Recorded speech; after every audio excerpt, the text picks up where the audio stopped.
से प्रश्न किया कि प्रभो व्रतेन तपसा किम वा, कौन ऐसा व्रत है, कौन ऐसी तपस्या है जिसको करने से लोगों को कल्याण प्राप्त हो सकता है।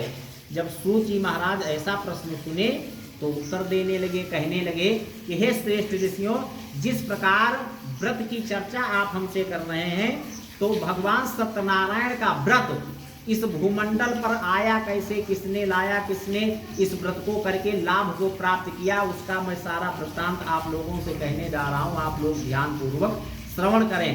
कहते हैं एक बार देवर्षि नारद जी विभिन्न लोकों में भ्रमण करते हुए मृत्यु लोक में आए और यहाँ पर देखते क्या है कि बहुत से मनुष्य अपने पिछले जन्म में किए गए पाप कर्म के द्वारा इस जन्म में दुख कष्ट भोग रहे हैं।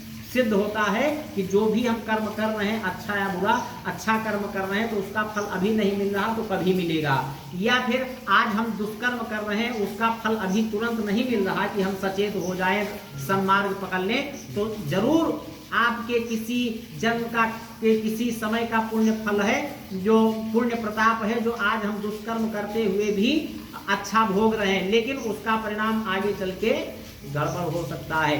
तो आज विचार करते हैं कि ये कैसा कर्म तो अच्छे कर रहे हैं लेकिन दुख क्यों भोग रहे हैं। नारद बाबा जब देखते हैं ध्यान पूर्वक तो इनके पिछले जन्म में किए हुए कर्म का फल है जो आज भोग रहे हैं। नारद जी परम संत हैं।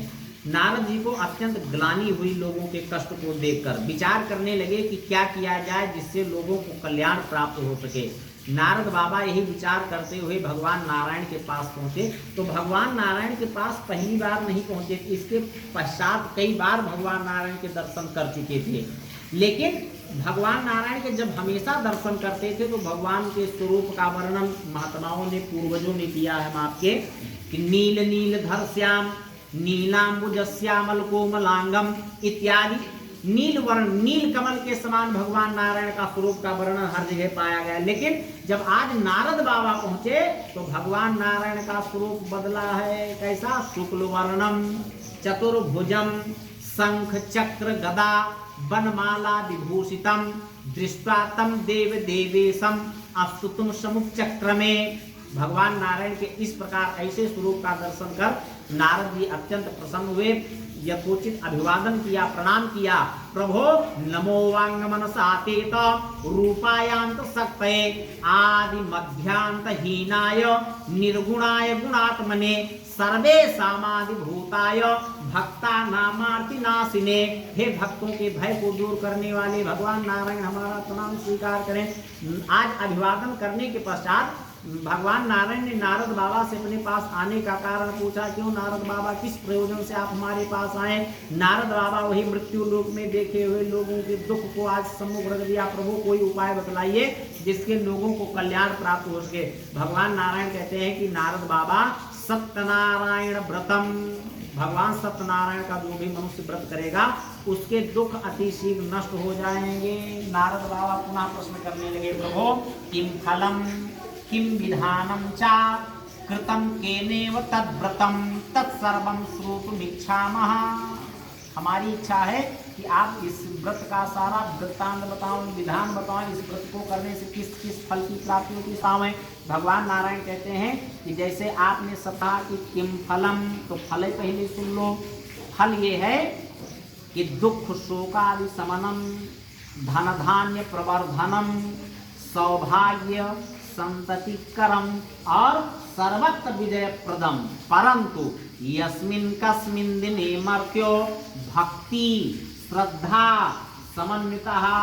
श्रद्धा भक्ति से जिस किसी दिन भी मनुष्य को व्रत पूजन करना है, श्रद्धा भक्ति से समन्वित होकर पूरा दिन प्रातःकालीन सूर्योदय के समय व्रत का संकल्प कर ले, अपनी दिनचर्या से निवृत्त होकर व्रत का संकल्प कर ले और पूरा दिन भगवान नारायण के लिए पूजन सामग्री एकत्रित करने में लगा हुए।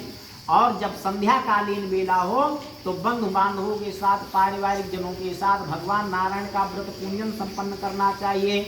और के पके हुए केले का फल, घी, दूध, चीनी, गोधूमस्य चूर्णकम अभावी साल चूर्णम व शर्करा व गुणस्तथा और सपादम सर्वभक्षाणी, ये समस्त सामग्री सपादम सर्वभक्षाणी सवाया मात्रा में एकत्रित कर भगवान को निवेदित करनी चाहिए। सपादम सर्वभक्षाणी चैकीकृत निवेदयेत विप्रा दक्षिणाम दद्यात् कथा जनई सहा। बंधु बांधवों के साथ भगवान नारायण के गुणानुवाद को श्रवण करना चाहिए।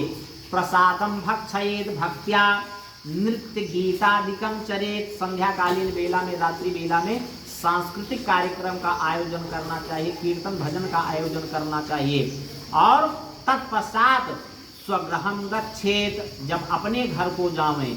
अच्छा, अब यहाँ पर विचार हो रहा है, आप तो यहाँ पर आपके ये सिद्ध हो रहा है कि आप अपने घर को जाएंगे तो भगवान नारायण का नाम स्मरण करते हुए अपने घर की ओर जाना चाहिए।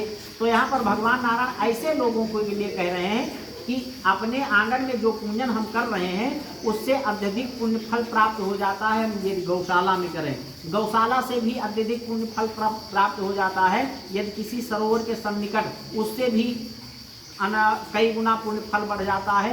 यदि वट वृक्ष के नीचे हम जंगल में करें और उससे भी अधिक पुण्य फल बढ़ जाता है जब इसी पूजन को हम नदी के पावन पुलिन पर करें और उससे भी अधिक पुण्य फल बढ़ जाता है। अनंतम शिव सन्निधौ, अनंत गुना पुण्य फल बढ़ जाता है इस पूजन का। यदि हम प्राण प्रतिष्ठित भगवान शिव के सम्मुख करें तो वहाँ से जब अपने घर की ओर जाने लगे तो अन्य वार्तालाप ना करते हुए भगवान नारायण का नाम स्मरण करते हुए अपने घर की ओर जाना चाहिए। ये विधान बताया ना भगवान नारायण ने नारद बाबा से, ऐसा विधान। अब कहते हैं एवं कृते मनुष्याणाम, जो मनुष्य इस विधान से भगवान नारायण का व्रत पूजन करेगा उसको वांछा सिद्धिर भवेत ध्रुवम, माने अटल है उसको कि मनोवांछित फल की प्राप्ति होगी। और विशेषतः कलियुगे, विशेष रूप से इस कलियुग में लघुपायेस्ति भूतले, भूतल पर, इस भूमंडल पर लघुपाय सबसे छोटा उपाय है। श्री स्कंद पुराणे रेवाखंडे श्री सत्यनारायण व्रत कथायाम प्रथमा। बोलिए सत्यनारायण भगवान के जय। जय श्री सत्यनारायण।